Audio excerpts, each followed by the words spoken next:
Бұл затты жасаушы болмайды. Өйткені бұл зат энергияның ең басты жауы. Бұл затты жасасаң, болды, сен энергияң төмен түседі. Бұл қандай зат, достар? Бүгін біз дәл осы видеода айтатын боламыз. Ендеше бастамас бұрын міндетті түрде арнаға тіркеліп қойып, лайк басып қойып, комментарий жазып қойып, бұл видеоны достарына тарат, олар да білсін қандай энергияның ең басты жауы не екенін. Мені әлеуметтік желіме тіркеліп кет. Ссылкасы описанияда. Ендеше кеттік, достар, бастаймыз.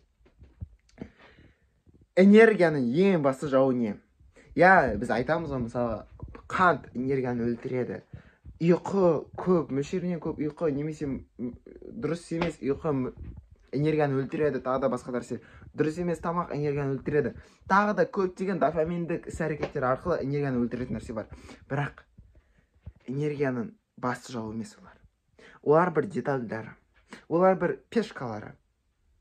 Оның ішінде королева, король бар. Ол зат не нәрсе? Ол зат алдау. Өз-өзіңді алдау. Мысалы, бірден бастаймын дедің, бірақ сен өз-өзіңді алдадың. Я, ай, жарты кейінге қалдыра салайыншы. Етпейді. Кейінге қалдыра салам. Басқа жерге жібере салам дейтін сияқты. Яғни сен әрбір нәрсені кейінге қалдырасың, осылайша сен өз-өзіңді алдайсың. Бұл энергияның ең басты жауы, достар. Ендеше пайдалы болса кеттік, келесі видеода кездескенше.